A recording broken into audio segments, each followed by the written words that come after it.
आज बाबा साहब के जयंती के अवसर पर हम सब लोग उन्हें श्रद्धांजलि देने के लिए एकत्रित हुए हैं। मैं अपनी ओर से, अपनी पार्टी की ओर से, अपने सभी कार्यकर्ताओं की ओर से बाबा साहब को श्रद्धांजलि अर्पित करता हूं।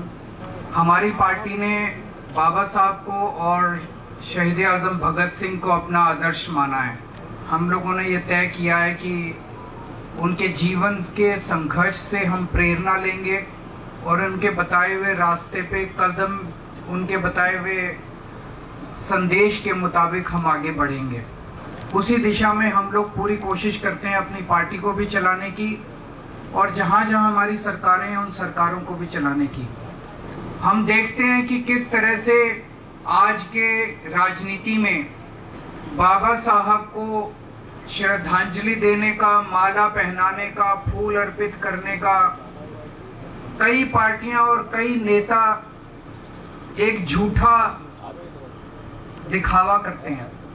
मैं झूठा क्यों कह रहा हूं? जैसे मान लो आपका बेटा है, आप अपने बेटे को बोलो बेटा इस रास्ते चल, बेटा उस रास्ते तो चले नहीं। जो आप कहो उसका उल्टा करे, जो काम आप कहो उसका उल्टा करे, जो सीख आप दो उसकी उल्टी करे और रोज सवेरे आपकी तस्वीर लगा के उसके आगे माला, फूल सब चढ़ाए और आपकी पूजा करे, तो आप क्या करोगे? 2 थप्पड़ मारोगे उसको कि मैं जो कहता हूँ वो तो करता नहीं है और मेरे को रोज माला चढ़ा के और फूल चढ़ा के, फूल पत्ती और धूप दीप करता है। वही उन्होंने, इन सारी पार्टियों और नेताओं ने आज बाबा साहब के साथ कर रखा है। बाबा साहब ने जो संदेश दिया, जो उनके विचार थे, उस पे तो कोई नहीं चलेगा, उसके उल्टा करेंगे। लेकिन बाबा साहब को फूल पत्ती चढ़ाएंगे, उनको दिखावा करेंगे उनकी पूजा करने की। सबसे बड़ा संदेश बाबा साहब का क्या था? जो भी सौरभ भारद्वाज ने कहा, सबसे ज्यादा तवज्जो उन्होंने शिक्षा को दी थी कि अगर हम चाहते हैं कि हमारा सारा समाज एक पीढ़ी के अंदर आगे बढ़े, बराबरी का अधिकार मिले, सबकी गरीबी दूर हो, तो वो केवल और केवल एक ही चीज से हो सकती है, वो है शिक्षा। शिक्षा के बिना कोई पार नहीं है, हो ही नहीं सकता। अगर हम अपने देश में बच्चों को शिक्षा नहीं देंगे, एक जैसी शिक्षा नहीं देंगे, अच्छी शिक्षा नहीं देंगे, देश तरक्की कर ही नहीं सकता। ये सारी पार्टी वाले और ये नेता क्या करते हैं? उसका उल्टा करते हैं, शिक्षा पे जोर नहीं देंगे। और अब जो दिल्ली के अंदर चल रहा है ये तो बेहद दुखद है, जो कुछ भी चल रहा है। जब हम राजनीति में नहीं आए थे, हम सोचा करते थे, हम एनजीओ में काम करते थे, हम समाज सेवा में काम, झुग्गियों में काम किया करते थे। हम देखते थे सरकारी स्कूलों की बहुत बुरी हालत थी, गरीबों के बच्चों के लिए बहुत बुरी शिक्षा थी।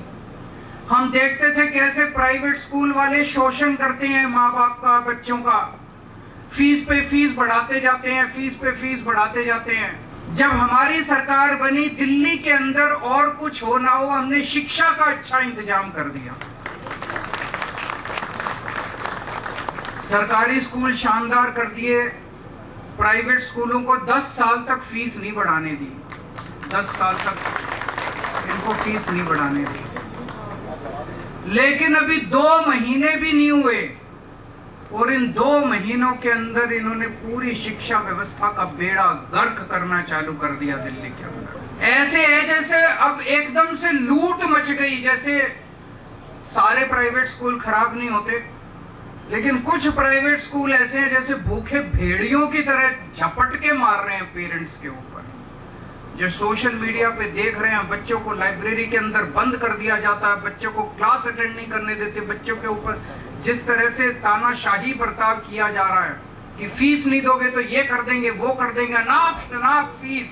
कईयों ने तो दुगनी कर दी, कईयों ने 80% बढ़ा दी, 40%। कहां से लाए बच्चों को पैसे पढ़ाने के लिए?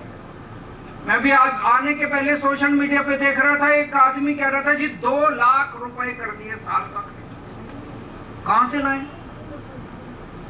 कहां से लाए इतने बच्चों को पैसे पढ़ाने के लिए? ये तो किसी भी जिम्मेदार सरकार की जिम्मेदारी होती है कि वो शोषण के खिलाफ लोगों को बचाए, और यही शोषण में शामिल है, यही लोग शोषण करवाने में शामिल हैं।